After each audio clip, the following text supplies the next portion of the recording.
brought to you by Southern Trust Home Services. Give us a call at 540-208-3425. Get into a Southern state of mind. All right, Meteorologist, this Jamey Singleton with you here. We're live on Instagram, Facebook, all the platforms. Thank you for joining us on YouTube as well, and Twitch if it's working. Some of those gamer sites are a little bit different, but listen, I want to get right to it. We have severe thunderstorms over Danville right now. Danville is getting hit very hard with a lot of rain.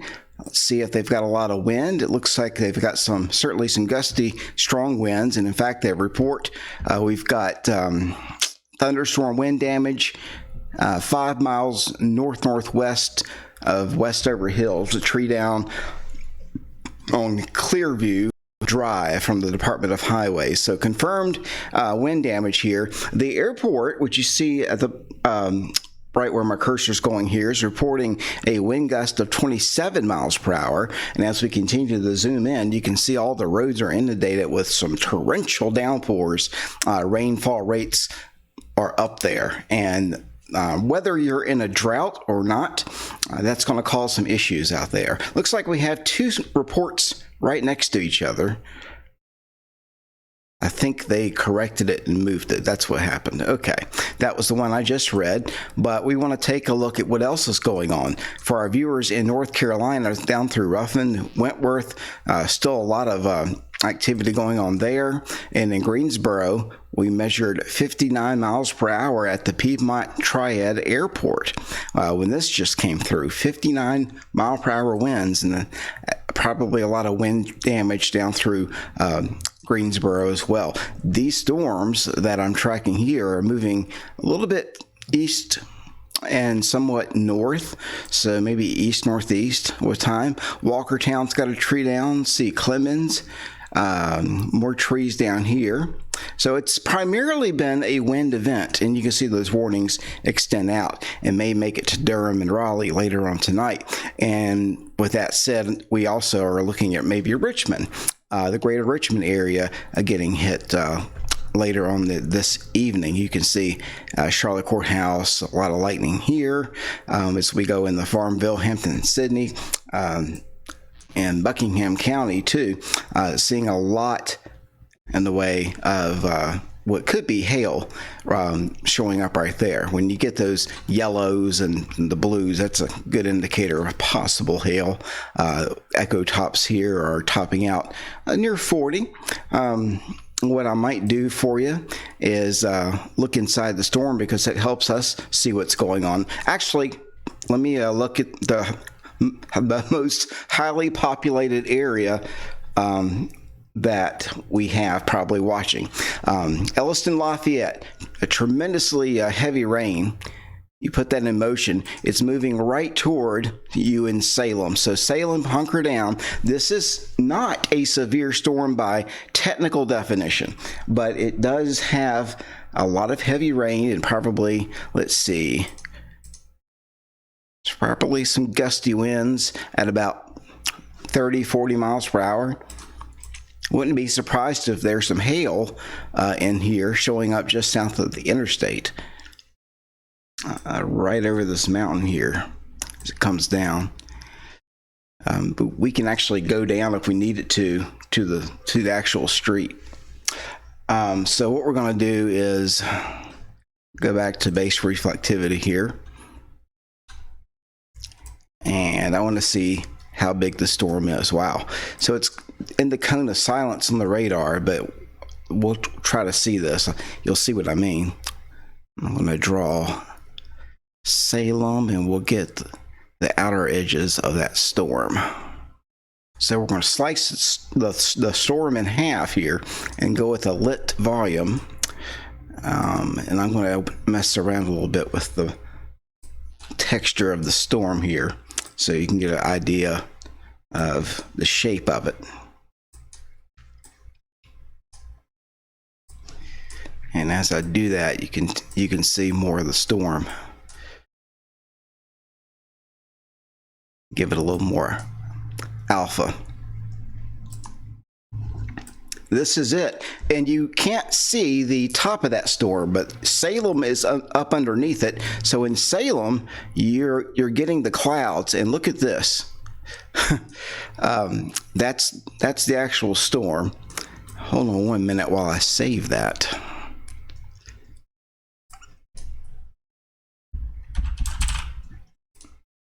Okay. The worst part of the storm is being lofted up and still it's kind of a weak echo region there. That's a sign of an intense updraft. But you've got the heart of the storm back behind you here. So the gust front comes out. You get this ominous looking shelf cloud, which is probably what we're seeing here on the 3D. And we'll get a new image. I'll show you that too. But we're looking west. The Roanoke's to the east. So on a regular map, it's like this. And we're going down into the storm. So we're cutting into this cell off to the west and another cell that is over the Roanoke area. But they're moving right into Roanoke County right now just to get your bearings. That's Roanoke, and this is the storm moving in. So if I go back in time, you can actually see it advance into the box I have drawn here. It's a pretty cool feature. It's a way to show you just what that storm's doing. And you know we can't see inside thunderstorms, so we have this technology that lets us do it. So these are the clouds, and this is more than likely just the light to moderate rain part of the storm that takes up most of it. And then as you go into the yellows and the reds, this is the real heavy stuff. Probably windy here, because the heavier the precip, the more it's going to bring down those higher winds aloft down to the ground. And this little puppy here looks like a heart.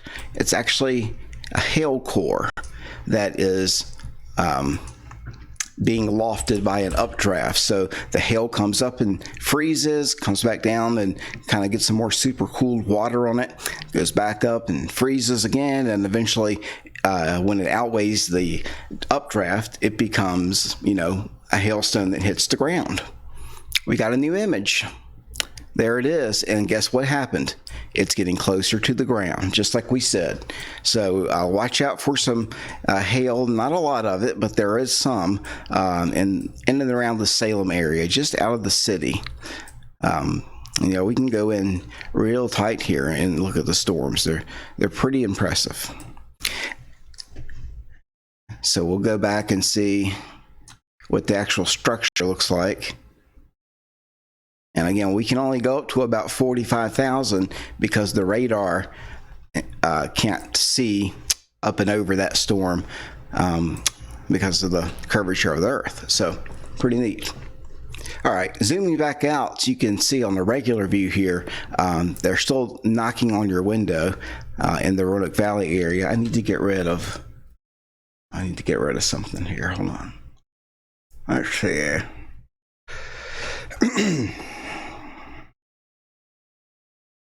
That window. Okay, I think it's the only window. Oh, I've been talking a long time. My voice is like cracking, going like this. Areas that have seen storms earlier are now getting their second area. So the Roanoke Valley, Hollins had those tree branches down on our first broadcast, and now we've got another line of storms moving in. This is a special weather statement for those storms. These are moving off to the north and to the east. I'm going to read it for you.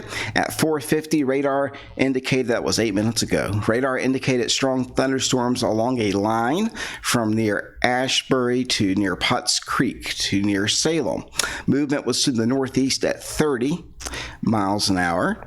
Winds in excess of 40 and pea-sized hail are possible. Now, when you get 40-mile-per-hour winds and heavy rain, that's no walk in a park. It's not technically severe. You won't get a warning on that, but I can tell you that's going to put down, some small branches and blow stuff around at 40's tropical storm force.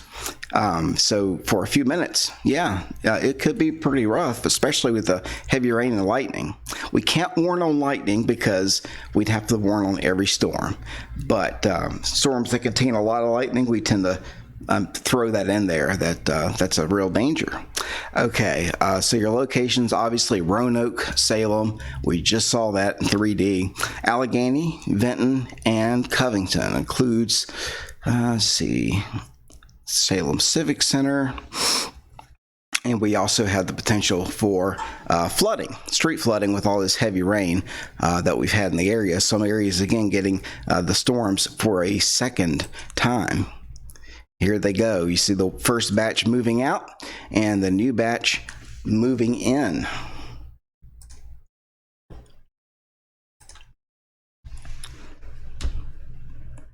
Just a very dynamic system. These things will blossom up as isolated storms during the early afternoon, and then they start to really use that fuel. It was sunny all day, all morning anyway, and the temperature just shot right up. Lots of humidity makes the air very buoyant, very ripe for thunderstorm development, but you need something to act on it. And what happens is the mountains help you do that. As air slopes up the mountains when it rises, it causes convergence, and that leads to thunderstorm development. You can get that. And then once you get a storm going, the rest, if it's all put in play, will kind of work itself out. It's like having dominoes laid out. This is the type of pattern we're in, where these boundaries are basically the dominoes. Leftover storms are the dominoes, and all we need is the first little kid to come along and have the fuel to do that. That's the heat and the moisture, and the dominoes fall, and they I'm not on my cover, but they go everywhere. I need dominoes here, right? No, it's the last thing I need with my scattered brain here. Okay. Getting more storm reports as this moved out of the area. Danville still getting hit hard. I'm worried about Danville here. Getting a lot of rain for sure. A couple of trees down here reported on the north side of Danville. Tree down. These are all tree down reports. Then South Boston, folks, just south of Halifax.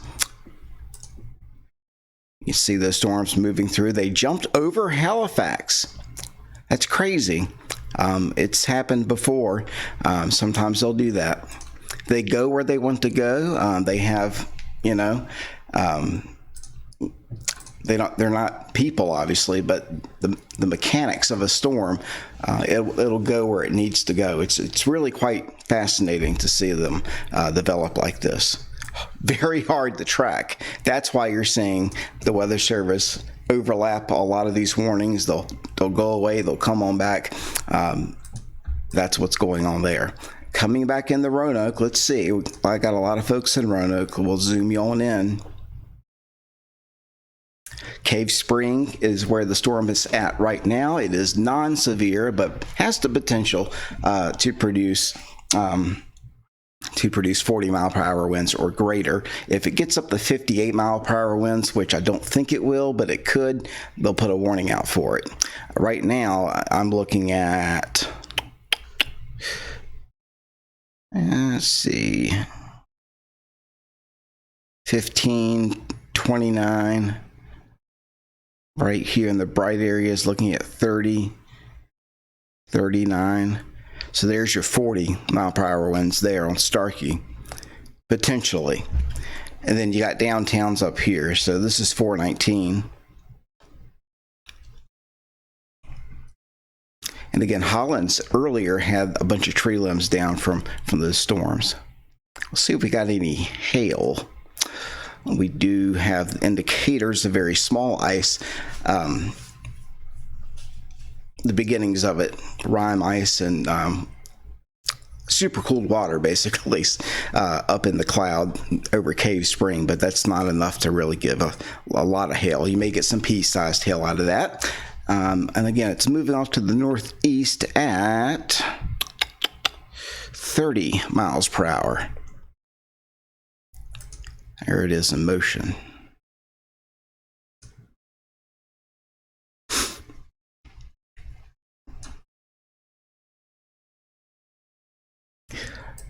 Just a bunch of tree reports around Franklin County, and this brings up another point. If you're going to be out and about, a lot of folks are getting off work right now, especially in the Roanoke area. You're getting off work and you got to go home.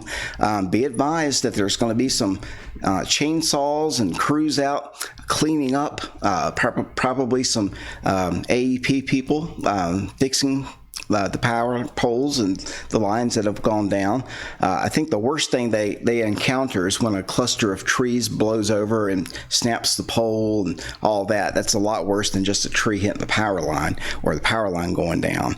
But the way we are, tree-wise here, that happens a lot. So we give them patience, but be very careful on the roads, especially because you don't know if there is a tree around the bend. Just drive slowly, because I'm saying it because it happened to us on the way back from Hurricane Isabel. There were no people guarding the tree yet. There was no, cone or anything like that. So, we're riding along and all of a sudden big old tree, and we hit luckily the soft part of it. But my point is that could happen here. There are so many trees down that crews can't possibly get to every single one of them within a certain time. So beware that there's going to be a potential for trees on your route home, more than likely on the back roads. I think they're probably doing okay on the main roads, getting the trees cleared away there. Roanoke. Man, that storm is just teasing Roanoke, but it's in Roanoke officially, coming out of Cave Spring and Starkey again. And I'm going to do a slice here. We're going to look inside this red part. In the heavier areas of rain, extend up to about 20,000 feet. Tops of this, really don't know. It's at 40,000 feet at least, but we really don't know about that because the radar shoots into the atmosphere and doesn't catch the top of the storm. Oh, there you see it. There's a look at it, and this is what, if I were to cut the cloud that you're looking at in Roanoke. So if you went outside right now in Roanoke and looked off to the west, this is what's inside that cloud. And somewhere in here is an updraft. It looks like that would be right about there, because that's what's holding that cloud up aloft a little bit. And then down here is your downdraft. You can actually see it go down, can't you? That's, the back part of the storm where the cooler air gets, put down into the storm. And that's when you get your high winds. If it's the cooler air, it's heavier. And then if you have dryness in that, that even compounds the problem, because that gets heavier. Because that dry air will evaporate raindrops, and doing that makes the air even colder. Colder is heavier. So it's if this happens, this happens. If this happens, this happens. And that's why we call for damaging straight line winds a lot during storms. We look up into the atmosphere and we figure it out. Now, going in the Roanoke itself, we do have the storm now with some very heavy rain in Salem, the Cave Spring, and Starkey. It's developed up toward the Hollins area as well. So again, Hollins, the second time today, getting hit by these storms. And then zooming back out here, just some light rain in Rocky Mount into the NRV. This was the first impressive line of storms that kept going, and it's still going right now in Danville. Danville is just waiting on this to end. They've had a lot of rain and gusting up to 32 miles an hour. let's see, tree down on Mount Cross Road. We've got tree down on Mount Cross Road on this area. Tree down along Clearview Drive. So there you go. Halifax County again getting this area of storms that it's kind of like tailing each other here, and then it's between South Boston and Virgilina. So some a cluster of storms over Cluster Springs. We can talk about tomorrow, I believe. Let me just show like a radar loop, and we'll talk about tomorrow, because tomorrow is going to be very interesting. And I may do a video later on tonight talking about that, but just to brief you here, Danville's getting hit hard right now, storms moving out, but there are definitely some reports of wind damage all throughout the area, the whole area, those orange dots right through here. I'm doing this for my Instagram folks. All these orange dots represent wind reports. So I'm thinking after we get these two lines through here, I'm a little surprised the second line is surviving, because this first line should have taken a lot of the punch out of for the second line, but it's still surviving pretty good around Roanoke, still pouring down the rain. And it may have been that Roanoke didn't get hit all that hard right in Roanoke City from the first one, and sometimes storms find that little pouch of air that needs to come up into the storm. It's still unstable. They'll stabilize it for you, and they'll also do it with a 58-mile-an-hour wind gust and a quarter-sized hail in the process. And storms all over Virginia down into North Carolina. And here's kind of a wider view. Let's see if I'm still looping that. Don't like to have it looping when I'm not looking at it, because it taxes the computer. There are indications too in the longer term. We've got a lot going on here, but we'll address it. There's one area in the Gulf that I'm watching for possible development. There's another area down here in the northern Bahamas that National Hurricane Center says we need to watch. And it may be this area too. I haven't looked. I haven't looked like I should have today. So let me go to their site. Yeah, it's the one. I got a 10% chance here of development, and this is Chantal way out there. All right.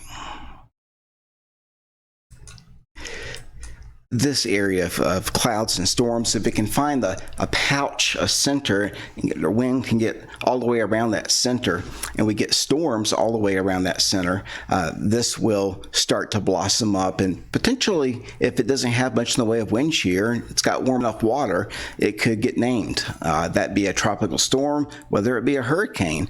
A couple of the models actually picked up on this, but it looked like it was going to be right off the coast I don't know, sometime next week.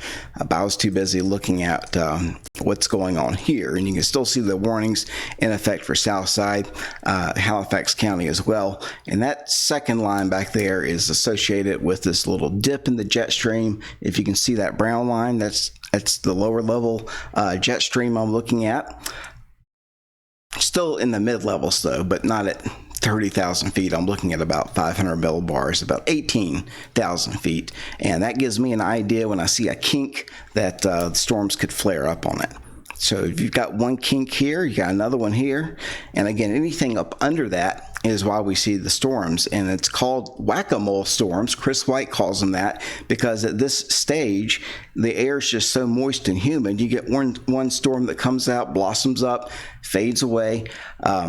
The boundary creates new storms in different areas because that storm also had boundaries with it. So it's pretty interesting.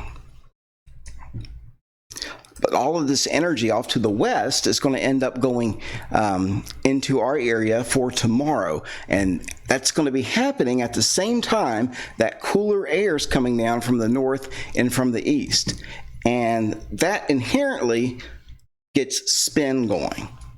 Now, the question for tomorrow is it cloudy all day and we stay stable? Because if it does this and we don't have any sunshine, we're not going to see any rotating storms or anything like that. But if we have sunny skies for a period of 1 or 2 hours, maybe 3 or 4, and it stays sunny or partly sunny, that's enough. And when you get that backdoor cold front coming down, there were a couple of cases of that that happened here over the past 10 or 15 years. When you have a backdoor cold front, you have to watch for things to spin up along it, because it introduces a triple point of boundaries, and you can really get some interesting things. I call it interesting, but if you don't like tornadoes, it's not quite so interesting. Hey, Jordy. Saying hi to random folks here. Let's see. And as we're talking about that, let's go ahead and give you something.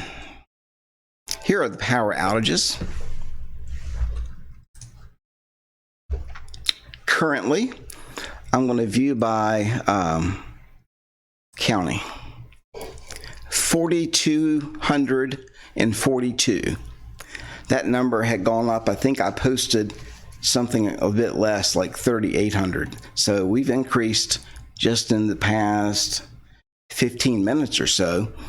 They've added quite a few more customers without power, and Franklin County does stand out. Franklin County has 743 out. Didn't say. I'm sure it's weather related. Amherst County got that big storm, has 881 without power. And then you've got some, Bedford County, 124 out. Campbell County, Abington area, 123. And then these were the lower numbers there. So 42. I didn't see if they were going to show when it was going to be restored. It doesn't say. Well, it's probably because they don't know, because the storms haven't left yet. They're still out there. So we're getting some more rain off the tail of that one storm that moved into Roanoke. We're getting a little bit of rain from that here at the station, actually, right now. Storm in Danville looks like it may have weakened. That's some good news. East of Charlotte Courthouse, though, oh goodness, Blackstone's about to get hammered, and I mean hammered, by this storm. Has a little bit of rotation with it, but certainly a lot of high wind and vivid lightning, tons of lightning, maybe some hail in there as well. It's in central Virginia, Roanoke Valley area up to Covington. Covington also had a storm earlier, getting another one today from the south and from the west.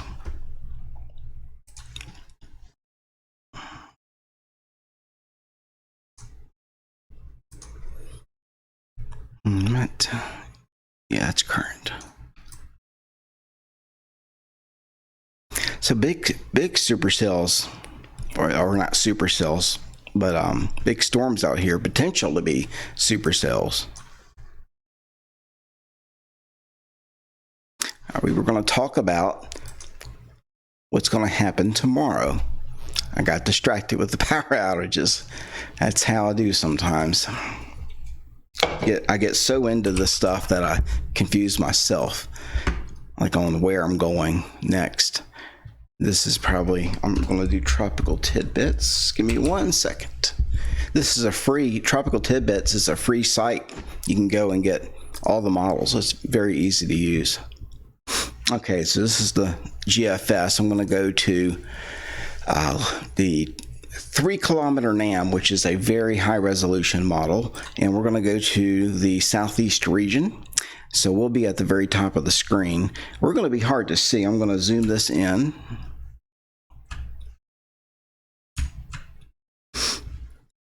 I can can show you this a couple of different ways, but this is just kind of the here you go way. Putting this into motion, you can see this is our area here. This is Smith Mountain Lake. I'm going to go full screen so you can see Virginia. And these storms in West Virginia going, let's see, it's forecasting that to happen in the morning. Then by 19Z, which is 6 o'clock, I believe, boundaries are colliding near Roanoke and Franklin County. Once again, we've got cooler air that's coming in from the north, meeting up with that warm air. And you see the collision there. Now, right there, you see how that's dotted? On the right side of your screen, you see those dots. Those are our forecast to be supercells. The model can actually do that. It's got that resolution, and sometimes it's actually right. So if you look at other parameters, like this is going to look a little weird. I posted this earlier. When you get wind that veers, but you also have a lot of cape and a boundary, you have the potential for a tornado out of that. That's tomorrow in the afternoon. I am going to show you the other site here.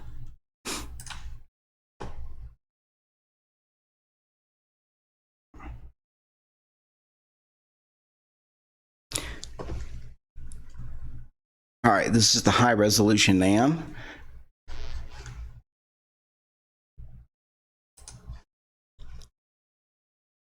Put me on TV. I want to be on TV. I switched it. It may be hard to see in this view.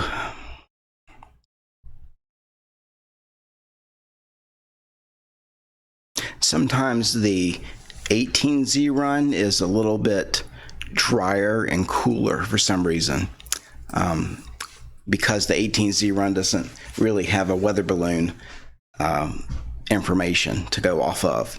We don't launch weather balloons at 18Z, so it's kind of a half run of the suite that we look at here. So I use 12Z and 0Z the most, and you can see it's got a better handle on all the storms clustering across our area right now. So it's initializing well, and then they move east tonight. Fog develops properly, and then Friday we wake up with morning low clouds. Now that's going to be the culprit here. Does the front sneak in overnight? If it does, before the sun comes up Friday, we won't get a chance to warm up and really won't have much in the way of thunderstorm activity. It would just be mainly rain. So what you would see if you were looking at severe weather would be maybe some morning clouds and fog burning off pretty fast, and a good 3 hours of sunshine, maybe more, before the front comes down out of the north and gives you a chance, or gives the atmosphere a chance to warm up, to become more unstable. That's every forecaster, I can guarantee you right now, is scratching their head and adding gray hair or whatever, trying to figure out if we're going to see those supercells tomorrow, if we can get the sun to come out and break through those low clouds that can be stubborn. So all these storms that we had today, brought down a lot of moisture. So we're going to have to play around with that in our heads when we forecast, because the model, I don't think, is taking that into account. It's assuming that we're going to start sunny, right? And so we've got these supercells near Danville, Henry County. That's usually where they develop. And then more out toward it's Charlotte County, looks like maybe Appomattox. This model won't be perfect, but it gives you an idea. And one of the properties we look at is significant tornado. And in our area, we don't need high numbers. We only need numbers around 1, 2, or 3 to get the concern for the tornadic activity. Tornadoes have happened before with very low numbers, but you do want the number to be there. There is a cutoff point where anything will happen. And I'm looking here, and I don't see much. It looks like this front, by the time interesting. That's 16Z, that's 11. Yeah. So by noon, front's all the way down the south side. So we would have to, be warm ahead of that. And it's going to be tough. There's a chance that could bust and we won't get anything other than just rain in that situation. So it could go one or two ways. If the clouds hang around longer, it's a bust. Probably great news though for you, because you don't have to worry about the tornadoes if that happens, and you just get the much needed rain. If it happens the other way and the sun comes out for a couple of hours, and we haven't had the front come through yet, then yeah, we're going to have to watch that very carefully. This is kind of a different way to look at it. This is the supercell composite. The two arrows are winds at the surface and winds aloft, and I'm just looking for where they cross here, so bear with me. I'm going to go into the future and look. Yeah. Very strong wind shear. Very strong. You see that? This is over, looks like Halifax County, Charlotte County area. And even Martinsville, Danville would have to watch. Maybe even Franklin County. You can see where the leading edge of the cool air is. But right through here, winds are crossing just like this. So if you keep that there and you put an updraft on it and give it some energy, you may see a tornado from it. I'm going to click at the worst part. I just want to get an idea of the capacity of this setup. Watch the sounding come in, and yeah, the sounding says tornado. It's hard to read, but trust me, it's right there. Instagrammers, it's right here. Tornado. A lot of energy here. So that's a look at what's going on. The damage reports continue coming in from all parts of Virginia. From Richmond now, the storms are exiting. We've got weaker storms coming out of the NRV, but we're in a very moist flow. We'll look at 700 here. There will be more waves of rain and storms overnight tonight, and then of course the front comes on through. So be safe out there. And again, if you want to share pictures of damage with me, I welcome that. Just promise me you'll be safe and you won't hurt yourself in the process, because that sometimes that lure gets you, and you want to go out and do it, but you got to be careful. So only if it's safe, send me the pictures. And listen, I really appreciate you guys sticking with me today. A little scatterbrained today, but getting it done. I appreciate your support, and I appreciate Ted Puzio at Southern Trust Home Services. Hey, give him a call and just tell them that you appreciate what they do. 540-208-3425. And let them know that what he's doing is getting noticed, so to speak, if you like what's going on here. So anyway, I'll be adding a few things come fall and winter that may allow you to get very detailed information. And in the meantime, I'm going to sign off for right now and post a few other things. I think we're good for the most part. As that line moves out, I think things may calm down after that. So we'll just look for maybe some ponding of water on the roads, and watch for, again, that debris that could be on the roads as well.